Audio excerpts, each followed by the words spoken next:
Bonjour à tous. Alors aujourd'hui, je vais vous faire une démonstration du steak tartare. Le steak tartare, c'est une technique très classique qu'on va retrouver évidemment en restauration. Ça se fait encore, donc ce sont des choses qu'on va retrouver à la carte de pas mal d'établissements, évidemment au moment du printemps et de l'été, hein. C'est vraiment des plats qui marchent très fort encore. La valeur ajoutée qu'on va apporter aujourd'hui à notre préparation, eh bien, c'est justement qu'on va réaliser ça en mode un petit peu gastro, donc un peu haut de gamme, avec une réalisation qui est faite devant le client. Donc ça nécessite, vous avez vu, une mise en place assez importante au niveau du poste de travail. Là, je vais vraiment vous faire la démo comme pour un examen, hein, évidemment, avec l'ensemble des produits qui sont présents. Donc je vais vous les présenter rapidement, à savoir du persil haché, de l'oignon haché.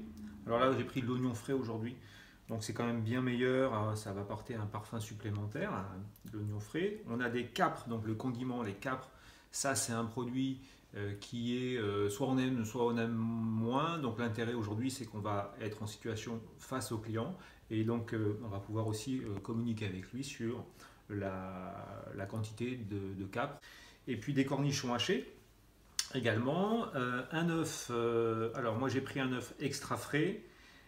Point de réglementation important, vous ne devez pas le mettre sur sa coquille, hein, l'œuf. Hein, c'est-à-dire qu'il doit vraiment arriver le jaune d'œuf déjà séparé du blanc. Et moi je l'ai mis dans un petit récipient, c'est le plus simple.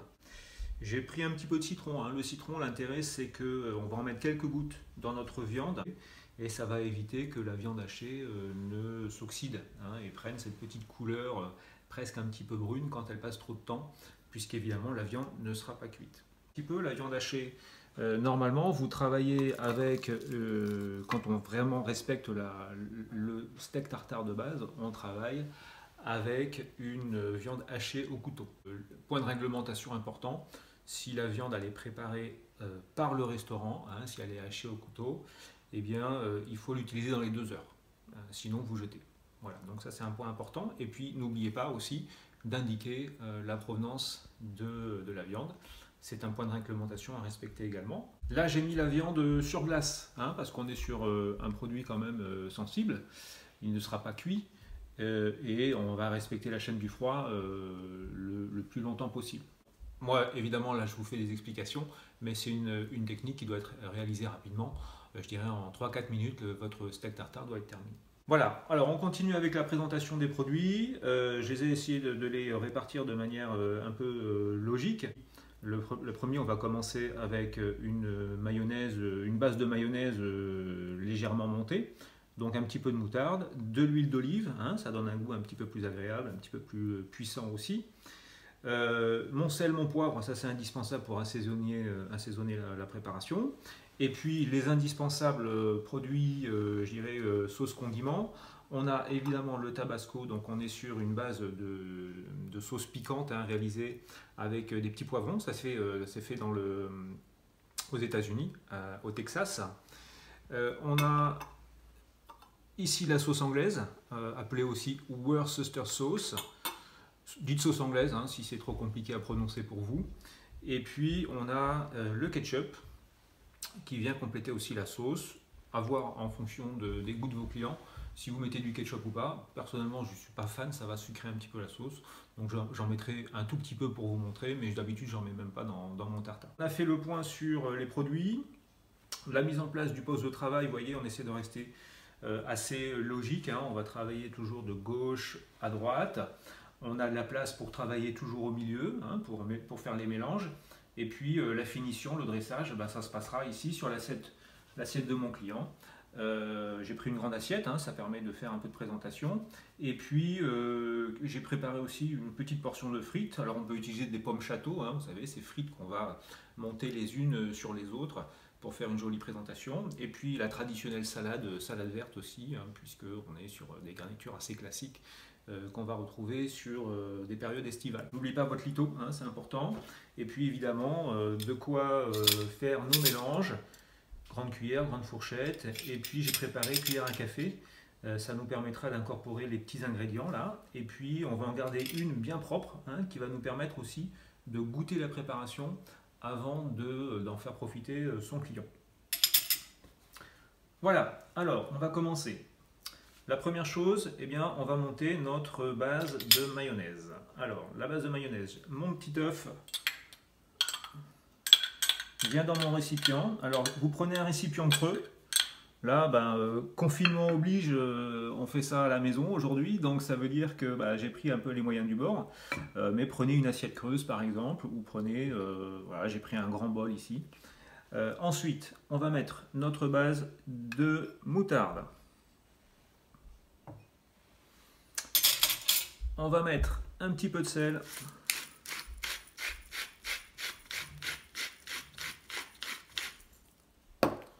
Un petit peu de poivre.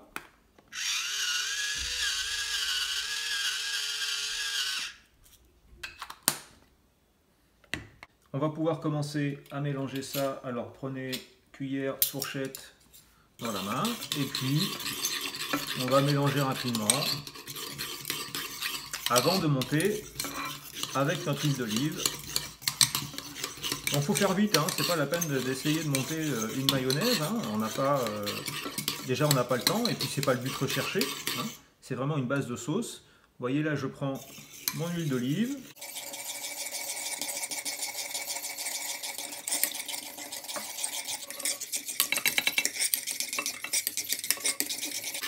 Voilà, je vais en rajouter un peu. Ce qu'il faut, c'est quand même avoir suffisamment de sauce pour effectuer le mélange tout à l'heure. Alors ensuite, eh bien, on va incorporer nos petits ingrédients là, hein, qui sont là tous bien préparés à l'avance. On va commencer par les capres. Donc n'oubliez pas de demander au client, hein, évidemment, puisqu'il est devant vous, s'il aime ça. Et puis les quantités. Alors moi j'aime beaucoup les capres. Je trouve que ça donne vraiment un goût très sympa à notre préparation. Les cornichons également. Donc vous voyez, je mets à peu près 2 cuillères à chaque fois. Les oignons, alors c'est intéressant les oignons parce que ça va donner vraiment de la mâche à votre préparation. Et le persil, bien haché. On en garde un petit peu du persil, éventuellement on pourra l'utiliser tout à l'heure pour décorer. Et ça va me permettre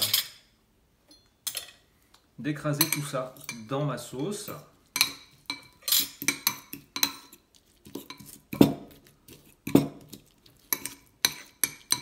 Voilà, donc là on va bien faire ressortir un petit peu tout le bon goût de ces produits-là, hein, qu'on a mélangé dans notre mayonnaise. Et puis on va pouvoir maintenant incorporer nos sauces. Alors on aurait pu les incorporer avant de rajouter tous ces condiments-là. Le principal, c'est qu'à la fin, vous ayez bien assaisonné avec vos 3 sauces.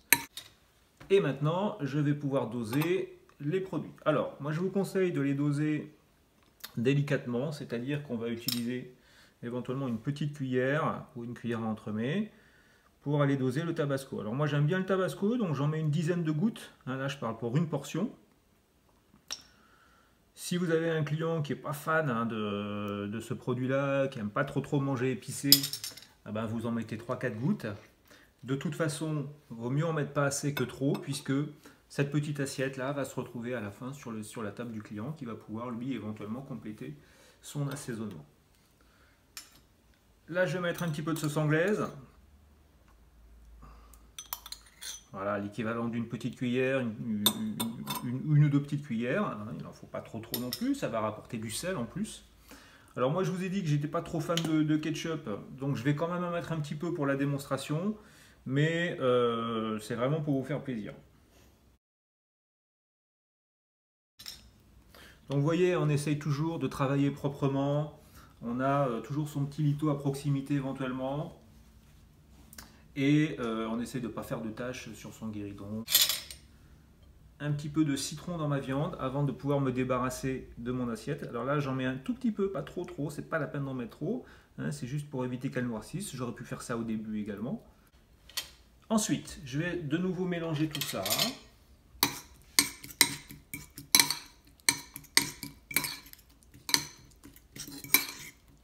Et ensuite, on va aller pouvoir incorporer le tout dans la viande. Moi, ce que je vous conseille de faire, c'est vraiment d'aller que ce soit la sauce qui aille dans la viande et pas l'inverse. Pourquoi? Parce que comme ça va vous permettre de doser vraiment la bonne quantité de sauce. Et éventuellement, si vous en avez fait trop, ça évitera de noyer votre tartare dans trop de sauce.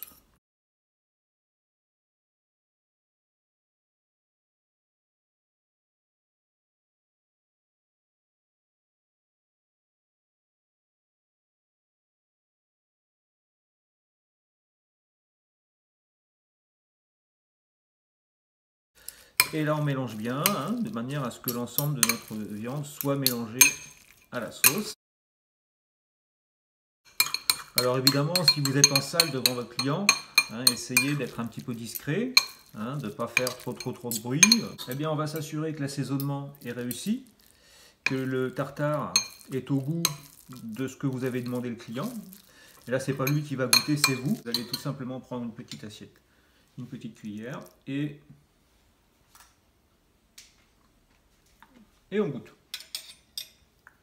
Écoutez, a priori, le tartare est à mon goût. Il est comme le client l'avait demandé, pas trop assaisonné. Donc je vais pouvoir maintenant effectuer le dressage. Alors, pour le dressage, on va faire simple. Prenez une cuillère propre, une pince propre, et on va aller transposer la viande dans l'assiette. Donc prenez une assiette suffisamment grande. En termes de quantité, eh bien, on est sur une portion de 160 g de viande. C'est la portion que j'avais pris. 160, hein, c'est vraiment la portion d'un plat principal. Hein, le tartare étant majoritairement vendu en plat principal. Donc comme c'est un travail de salle, évidemment, on ne va pas attendre de vous que vous fassiez la 8e merveille du monde, hein, évidemment. Il faut être rapide. On va faire des petites stries comme ça sur le tartare.